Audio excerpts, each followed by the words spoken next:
What's going on, everybody out there? Hope you're having a good Friday afternoon. It's pretty nice here. It's very bright outside. It's really sunny out. Feels good to have the sun out and see it for once, and it's like 40 degrees. It feels pretty damn warm. Anyways, this video is about wrestlers that have jumped ship from every company. I'm not going to discuss every single wrestler that has jumped from every company to different companies. That would take too long. I'm going to just talk about some of the main ones that have jumped and some of the ones that have jumped that I've been fans of. So this is wrestlers that have jumped ship from WCW to WWF, from WCW to WWE, from TNA to WWE, from WWE to TNA, from ECW to WCW, from ECW to WWF. Here we go. First, I'm going to talk about, this was a long time ago, late 80s, but it was a pretty big deal, at least to me. It was, because growing up, when I was a teenager, I was a fan of the NWA. I wasn't a teenager in the 80s. When I was a teenager, I used to rent a lot of NWA videos, a lot. So, Ronnie Garvin, the man with the hands of stone, I forget what his nickname in WWF was, Rugged Ronnie Garvin. Well, in the NWA, he was in the NWA first, from late 85 to probably the summer of 88. And then Ronnie Garvin showed up in the WWF and jumped ship from the NWA WCW at the time. Ronnie Garvin then jumped in 1989, showed up in the Royal Rumble, and he had about a 1 year run, or a little bit over 1 year run in the WWF. He had an okay run. He didn't hold any titles, but it was still good to see Ronnie Garvin in the WWF. Another guy that left the NWA WCW 1988. I believe his last WCW pay-per-view was the Great American Starrcade 88, where Dusty Rhodes teamed with Sting. Dusty Rhodes left. He was a long time member of the NWA. He was the head booker for a long time, a couple years. 3-time NWA World Heavyweight Champion Dusty Rhodes left in the end of 88 because he didn't like the direction NWA WCW was going in. So he left, and in 1989 Dusty Rhodes made his WWF debut finally. He was pretty he wasn't that out of shape, but he did look a little bit bigger than he did in 87 and 86. He was a little bit fatter, but it didn't really matter because he could still cut great promos, he could still talk, and he could still wrestle pretty good, and he was still a good worker. Dusty Rhodes debuted, his first pay-per-view was SummerSlam 89. It was good to see Dusty in the WWF. It was just pretty god-awful, pretty lame that they gave him the polka dots gimmick. I'm sure that's Vince and maybe somebody else, but mostly Vince was ribbing Dusty by making him wear polka dots. Probably because for a lot of years, Dusty ran the NWA as a head booker, and Vince, I guess, was doing the polka dots as a joke on Dusty and as a rib. But Dusty took it. He took the ball and ran with the polka dots, and he got him over. Also, they brought in a manager, Sapphire. She really had no experience in wrestling, but Dusty got her over. Anyways, Dusty had a pretty good run in the WWF. Could have been better, but whatever. It is what it is. Another guy that jumped in around 90, after WrestleMania 8 in 92, Jake the Snake was either released or fired from his WWF contract because I believe he failed a drug test or something, or cocaine was found in his system in the drug test, so he was let go. And then around the summer of 92, Jake the Snake jumped to WCW, showed up, attacked Sting, I believe on a Clash of Champions, DDT'd him, and then Jake the Snake would have only one WCW pay-per-view appearance at Halloween Havoc 92. Jake the Snake jumped. His WCW run was not memorable. It could have been way better. He did have a match with Sting, but it wasn't that good. It wasn't very good at all. And I think Jake was pretty messed up at the time, so he couldn't give WCW everything he had. So he was there only like 3-4 months, and then he was off of WCW TV. Another guy that was in WCW that jumped, or another guy from WCW who I'm going to talk about next, is Sid. Sid Vicious was in WCW in 89 until 91. I don't know what happened in 91. He probably couldn't get a new contract, so he left. Went to work for the WWF. Sid Vicious showed up, debuted in the WWF in the summer of 91. They changed his name, called him Sid Justice, and Sid was in the WWF from the summer of 91 until after WrestleMania 8. And then he disappeared and was never seen again in the WWF.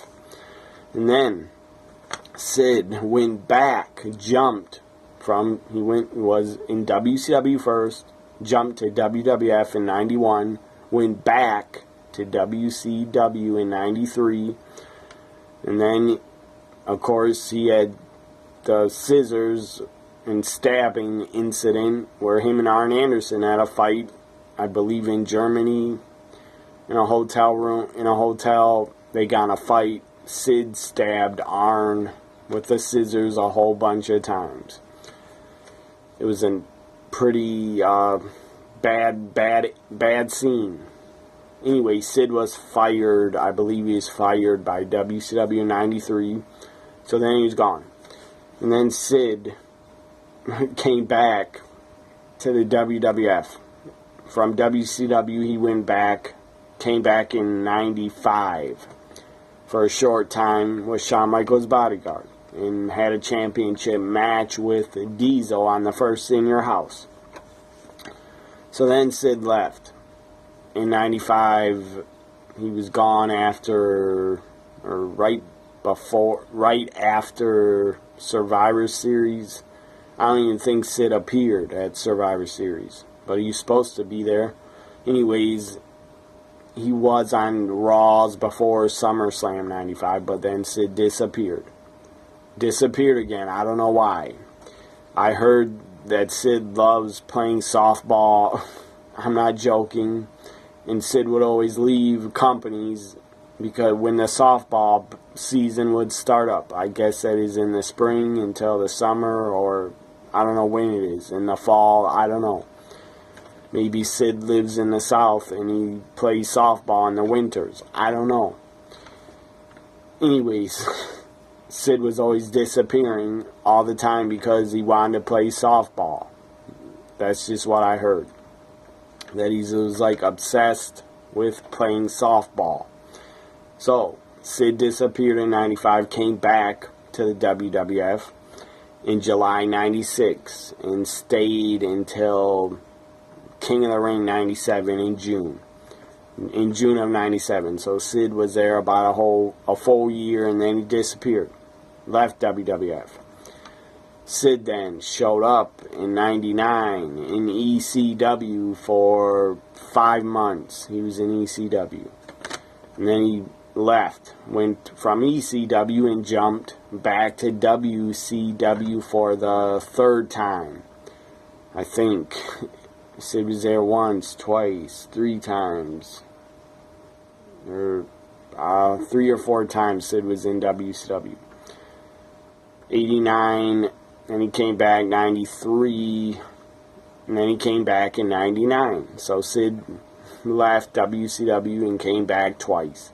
So he's there 3 times. Sid was in WWF 3 times, 3 different years. He came there in 91, came back in 95, and came back in July 96. And then Sid was in ECW and left ECW to go to WCW in 99. Pretty damn insane that Sid had 3 different runs in WCW, 3 runs in the WWF, and 1 run in ECW. That's insane. That man did a lot of jumping from different companies. But Sid was over. The guy had the look. The guy was a major star and a former world heavyweight champion. So now on to Raven. Raven was in WCW first, and then he jumped ship. He was in WCW from 92 to 93. Then he left in 93, I think. And then he debuted in the WWF. And Raven was in the WWF in 94 as Johnny Polo, the Quebecers manager. Then Raven left WWF in 95, or 94 or 95 he left. Showed up and debuted in ECW as a Raven character in 95. Raven character is great. Always been a big fan of Raven. So then Raven spent time, he jumped from WCW to WWF, from WWF to ECW, then Raven spent 95 to 97 in ECW. Left in the summer of 97, jumped from ECW to WCW. Spent 97 to 1999, from the summer of 97 to the summer of 99. Then Raven left and jumped from WCW back to ECW for his 2nd run in ECW. And he left WCW, that was his 2nd run in WCW. His 1st run was Scotty Flamingo. So then Raven left ECW for the 2nd time. Went and jumped from ECW to the WWF. Hope you are following me. This is crazy. And then Raven was in the WWF from 2000 until 2002. And then at the end of 2002, Raven jumped, or he got released from his contract, or he asked for a release. I don't know. He wasn't happy in the WWF in 2002, so Raven jumped from the WWE and went to TNA at the end of 2002. And then Raven stayed in TNA for a while, for a couple years. Anyways, now on to a couple Ric Flair. So Raven, he jumped from WCW, WWF, from WWF to ECW, from ECW to WCW, back from WCW to ECW again, then from ECW to WWF, then from WWF, WWE to ECW to TNA again. There, that's a lot of information on Raven and Sid, probably the 2 only guys that have jumped the most from back and forth, the most out of any wrestler. Ric Flair, 1991. He finally jumped and debuted in the WWF. It was awesome. I was really happy about it. And Flair stayed from summer of 91 or the fall of 91 until January 93. And then Ric Flair jumped back from WWF to WCW. And then we all know when WCW closed, he went back to the WWF at the end of 2001. Macho Man and Hulk Hogan first. Hulk Hogan jumped from WWF in 94 in the summer and signed with WCW and made major news. It was big news. Hogan debuted in June of 94. Or maybe July. Either June or July 94. And then in December 94, Macho Man came along with Hogan. Came to WCW basically because Hogan talked Macho into coming, and he said he could get him a good contract, a guaranteed contract. Macho Man, I'm sure, got a guaranteed contract, and he was in WCW from December 94 until the end of 99. So Hogan and Macho jumping to WCW in 94, that definitely was a big, big blow to the WWF at the time. Even though WWF was going with the new generation of talent. So now we go to some TNA wrestlers that have jumped to the WWE. Kazarian jumped in, I think, 2003 or 4 it was. Anyways, Kazarian jumped. He appeared on Velocity, their show they had on Saturday nights. It was called Velocity. Kazarian was on there, debuted on Velocity, wasn't in the company, was not in the WWE long at all. He was never appeared on any pay-per-views. I don't think he's ever appeared on a Raw or a SmackDown. But I did see Kazarian on a Velocity. And maybe a Jacked, if Jacked was still around in 2003. I don't know. I don't think it was. Anyways, so Kazarian jumped from TNA to WWE. It only lasted 1 or 2 months. He didn't like how he's being used or treated, so he asked for his release and got it. Kazarian, his WWE run was not memorable at all. Next, this guy's WWE run from TNA was it was really bad, really bad. It was worse than Kazarian's. Chris Harris, the Wildcat Chris Harris, came in, I think in 2003 or 4, maybe 5, I don't remember. One of those years, Chris Harris came in, debuted, and they called him Braden Walker. He was really out of shape when he came in. I don't know why. The guy looked fat. Chris Harris in TNA in 2003 was in pretty great shape. In 2002 he's in great shape. But when he showed up in WWF, Chris Harris looked like a fat bastard. I don't know what happened to the guy. I don't know if he's depressed or what. But he was in no shape to be there. Anyways, he didn't last long. He was there 1 or 2 months and then he was gone. I think he's released. Another guy from TNA that was pretty over in TNA, and he's pretty good. I was a fan of him when he was in TNA. Monty Brown, the alpha male. Monty Brown jumped from TNA to WWE in 2006, I think, or late 2005, or 2006. And Monty Brown debuted on the ECW brand. I believe his name was Marcus Corvan. That was his name in ECW. He was part of the New Breed, and Marcus Corvan, Monty Brown, I believe, appeared at a WrestleMania 23, I believe. I think he was there. So good for Monty Brown, at least he got to be on a WrestleMania.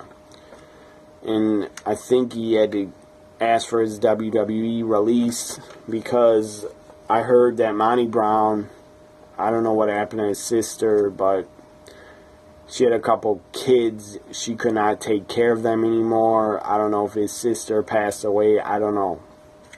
But Monty Brown decided to leave the WWE to take care of his nieces and nephews. So good for him. He's a good man for doing that.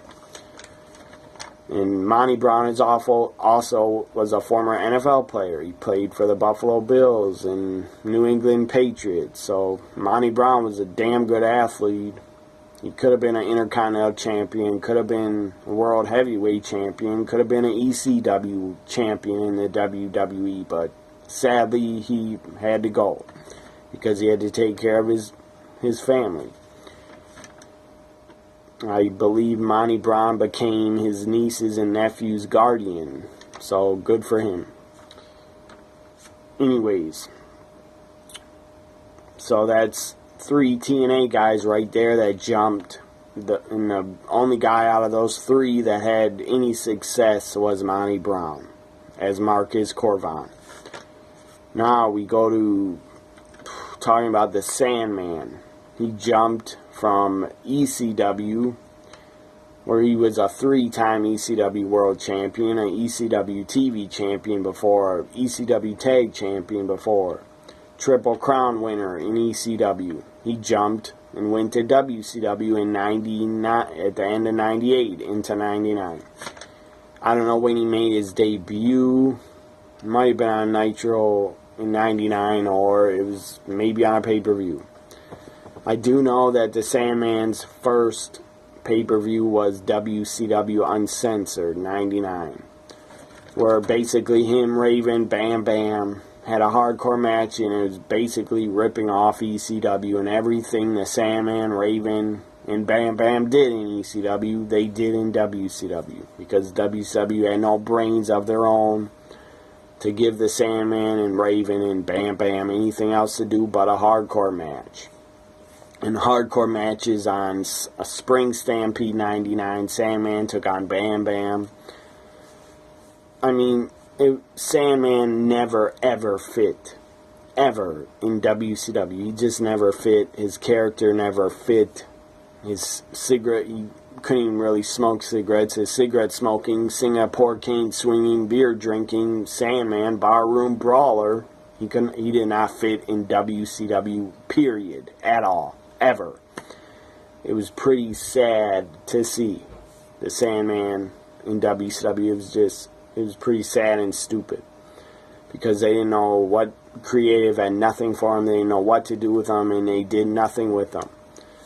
Then in a junkyard match, I believe the Sandman broke his leg or arm at Bash at the Beach 99, which was WCW's fault, in my opinion. But good for the Sandman. I'm sure he probably made $150,000 a year when he was there. Good for him. That he raped WCW and took a lot of their money. So good for the Sandman. And WCW was pretty stupid to bring him in because they did nothing with him. So Sandman's WCW run was god-awful. It was really bad. I mean, some of his hardcore matches on pay-per-views were okay, but they didn't know what the fuck to do with the Sandman, and he shouldn't even been in WCW. I'm sure he went just for the money. So then, during a Nitro in 99, when Sandman, I believe, lit a cigarette and he's smoking in the ring, and it was so stupid, Bischoff got in his face and started getting on the microphone yelling at him, "Why is he smoking?" And then he got on the microphone and said, You put out that cigarette. You put that cigarette out. We don't smoke in the ring," or some stupid crap. Eric Bischoff was trying to talk down to the Sandman, tell him to put out his cigarette. It was stupid as hell. And it was dumb. I wish Sandman would have caned Bischoff right in his skull. But whatever. Maybe he did. I don't remember. I doubt it, though. Anyways, then Sandman went from WCW and jumped back to ECW, and then the Sandman, when ECW went out of business, he worked for a lot of indie promotions. He worked for NWA TNA for a little bit. They were on pay-per-view, so they weren't an indie promotion. Worked for Major League Wrestling, worked for 3PW, he worked for what's a very short-lived Main Event Championship Wrestling. He worked for them. And then, in 2006, after ECW One Night Stand 2, the Sandman debuted in the WWE and had a WWE deal. He was on the ECW brand. He had his old ECW gimmick. At least the WWE knew how to treat the Sandman. At least they let him have his gimmick that he was in the ECW. Sandman, in my opinion, fit way better in the WWE than he did in WCW. And I'm sure Sandman got paid pretty well. He had an action figure come out of himself. I bought it. An ECW action figure of the Sandman. He had a Sandman ECW shirt, which came out. I'm sure he got great merchandise money, checks for his merchandise. Anyways, WCW, I don't think ever even released a Sandman t-shirt or anything. So they made zero money off the Sandman. And they just wasted probably over $100,000. So then the Sandman left. He was in WWE from 2006 in the summer of 06 until sometime in 07. Then I believe he was released, or he wasn't re-signed, or he didn't want to re-sign. I don't know. I believe that Sandman in real life was a construction worker. He's a damn good construction worker, so good for him. Or carpenter, whatever he is. A carpenter or a construction worker. The guy knows how to build houses. So good for him. Maybe he's doing that and he enjoys it. And he doesn't want to be in wrestling anymore. Even though Sandman did come back for a TNA show. TNA's Hardcore Justice 2010, I believe. But that was only a one-time deal. So now, I'm going to talk about some ECW wrestlers that jumped to the WWF. Super Crazy. Took him a while to come. I don't know why he didn't come right after 2001. I don't have a clue why. He should have, because he was in his prime then. Super Crazy debuted in 2005 in the WWE after ECW One Night Stand, the first one. Then he debuted, then they put him in a stupid group with Juventud and Psychosis. Juventud and Psychosis were in WCW for years and years. They didn't come to the WWE until 2006, did Psychosis and Juvi. ECW guys that came over to the WWF in 2001 for the invasion angle. Rob Van Dam, who was great in the WWF. He fit in very well. He should have been WWF champion before he won it in 2006. So RVD was great. Many-time Intercontinental Champion, many-time Hardcore Champion, Tag Champion. RVD's done it all. WWE Champion for 1 month in 06. Lance Storm came over. Lance Storm was in ECW, and then he left, went to WCW, left. When WCW went out of business, he took a contract with the WWF. Lance Storm came in. He was a great worker, great wrestler, not that great on the mic, but he could still talk and cut a promo. But Lance Storm, in my opinion, was very underrated and didn't get used very well in the WWE. Tommy Dreamer came over in 2001 for the invasion angle. Debuted on Raw. I believe hit a Death Valley driver on Kane. And then the war was started. The ECW and WCW came together on Raw to take out the WWF. Who else came over? Rhino came over in 2001 from when ECW closed the WWF. Yoshihiro Tajiri. I think that's how you say the guy's name. I was a big fan of Tajiri in ECW. The guy I thought was fucking awesome. He came over in 2001. Mike Awesome, he came over and was part of the Alliance. Along with Tajiri, RVD, Lance Storm, Tommy Dreamer, Rhino.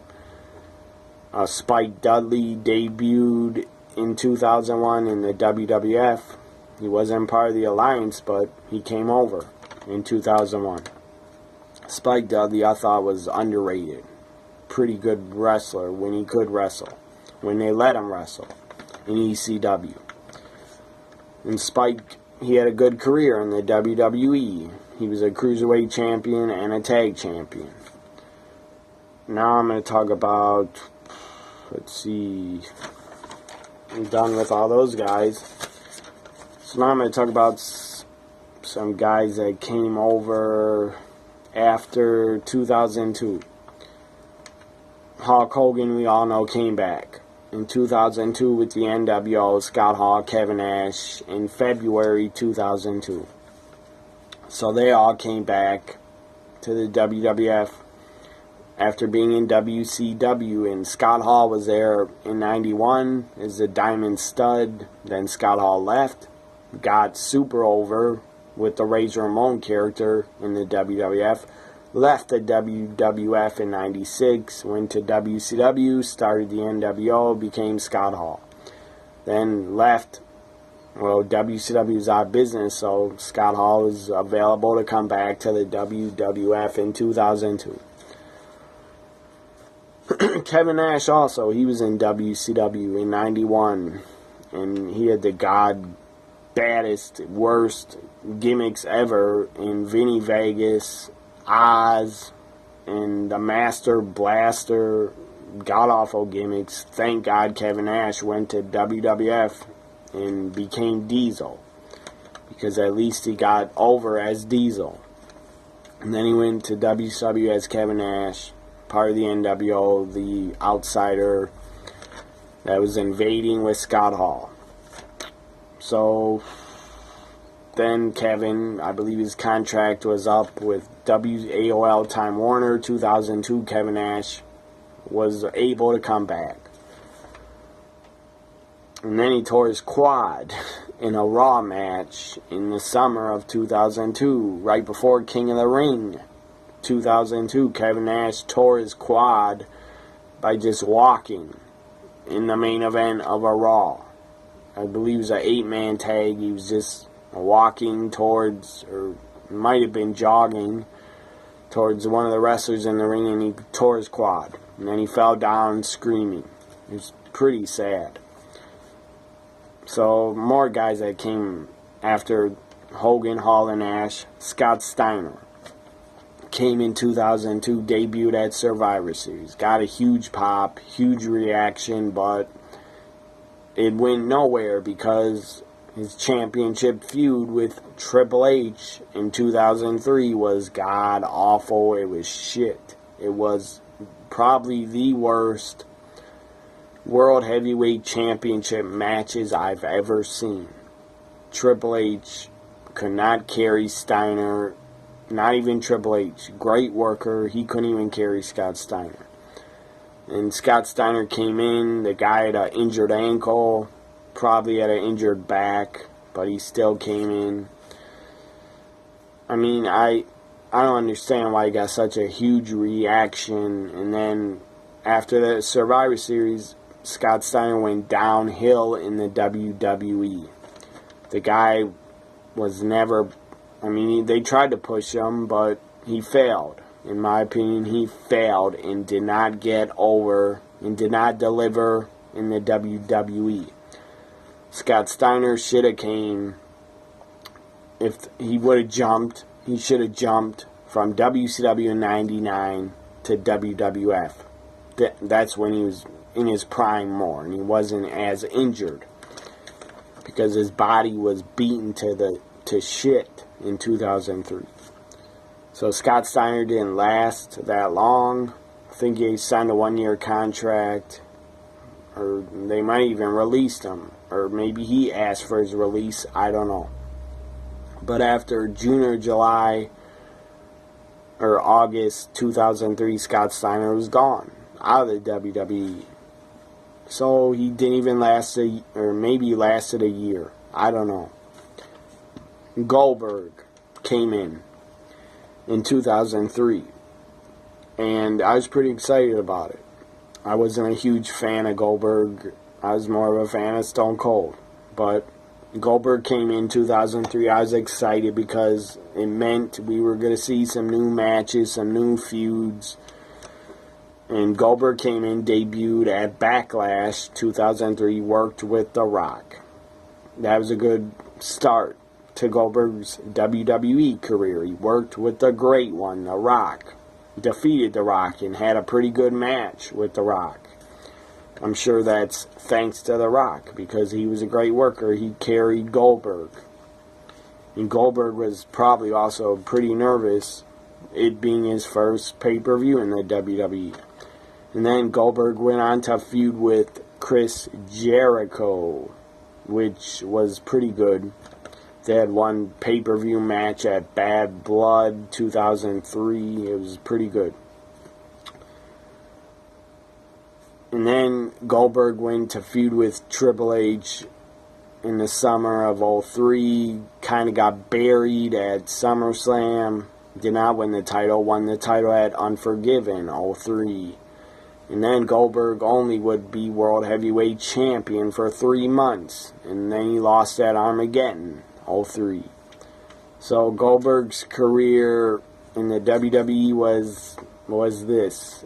It wasn't god-awful, but it wasn't that great. It wasn't that good. And we all know his match at WrestleMania 20, his final match, was a mess. It was a fucking mess. Goldberg didn't want to be there. He had it with being in the WWE. I'm sure he wanted to leave and he wanted to go. He got a great contract. He paid $1.3 million for 1 year. But he had enough. And Goldberg did not like how he was treated in the WWE. I'm sure he didn't like the backstage politics that Triple H played, because Triple H probably played him and played the game. Anyways, Goldberg didn't want to be there. After WrestleMania 20, he was gone. Along with Brock also. Brock didn't want to be there anymore and was gone too. And the fans knew it. That match was a mess because the fans, I'm sure, read it on the internet that they were both leaving. It was not good. I don't really blame WWE for Goldberg versus Brock at WrestleMania 20. I don't blame them because they really had nothing else for either guy. Anyways, Goldberg's run was not that good. And WWE is better than Scott Steiner's, that's for sure. It was better than Kevin Nash's, and Goldberg's run was better than Scott Hall's because he got fired real fast. He was there in February 2002, and then Scott Hall was gone in May. I believe he might have got drunk on a flight to England, on a tour to England. He might have got drunk, and they let him go and released him and sent him to rehab, I think. Anyways, other guys that have jumped later on after 2007. In 2006, Kurt Angle jumped from the WWE to TNA Wrestling. That was pretty shocking. I was shocked. Kurt Angle had a great run. In my opinion, he had a great run in TNA Wrestling. It's kind of sad that Kurt Angle is in TNA so long because a lot of fans that do not watch TNA, that did not watch TNA, a lot of fans probably did not even know Kurt Angle was still wrestling. He just had his final match in TNA 2 weeks ago against Bobby Lashley. Anyways, Kurt Angle was in TNA from 2006 in the winter or fall of 2006 until 2016. So Kurt Angle, you had a great run in TNA. I enjoyed it. He did everything there was to do there. And Kurt Angle going to TNA was huge. It was big for TNA. Hulk Hogan, Eric Bischoff going to TNA before 2010, basically to run TNA. And they had a lot of control, a lot of power. Hogan was on TV way too much. TNA put him on TV way too much. He was a general manager, and he was on TV too much. That was a big mistake. Bischoff worked backstage mostly on the producer of the show, executive producer, I think. I don't know what he did. He worked with the company backstage. And I thought Hogan and Bischoff going to TNA, I thought maybe this was going to be the start of a new Monday Night Wars, and that TNA was going to become a player. Brett came back to the WWE on Raw in 2010, and TNA had their first show that same night on Monday night on Spike TV. Hogan and Bischoff never really helped TNA. They did a little bit because the ratings were up from way more than they are now, but whatever. Hogan and Bischoff leaving TNA might have caused TNA to get thrown off Spike TV, in my opinion. But I think Dixie got herself thrown off Spike TV because Spike had it with Dixie. And probably had it with TNA trying to hire Vince Russo and not tell Spike TV about it. Anyways, Hogan and Bischoff to TNA I thought would be a better deal for TNA than it was. TNA really didn't get anything out of it. Because after their ratings didn't really keep growing. They started going down because they had Hogan on TV too damn much as a GM. Anyways, Christian left the WWE, as I believe his contract was up in 2003. Went to TNA in 2000, or not 2003. His contract was still, he was still in the WWE in 2005. After WrestleMania 21, Christian went to TNA at the end of 2005, I believe. In the 2006 and 7, Christian was in TNA wrestling, and he's pretty good. He was the NWA World Champion. He had a damn good run. He had a lot of good matches with Samoa Joe, Kurt Angle, Rhino. A lot of good matches Christian had in TNA. Mick Foley went to TNA in 2007, I think, or 6. One of those years. Mick Foley jumped basically because WWE wasn't using him anymore and they didn't have him under contract. So Mick, I'm sure, wanted to make some more money to provide for his family, so he went to TNA and he wrestled a couple matches, became TNA World Champion for a short time, had a, I believe, I Quit match with Ric Flair on a TNA Monday night show, which was pretty good. Defeated Sting, had a feud with Sting at Lockdown 2007 or 2009, I think, or 2008, one of those lockdowns. Booker T came to TNA from WWE, I think in 2006 or 7.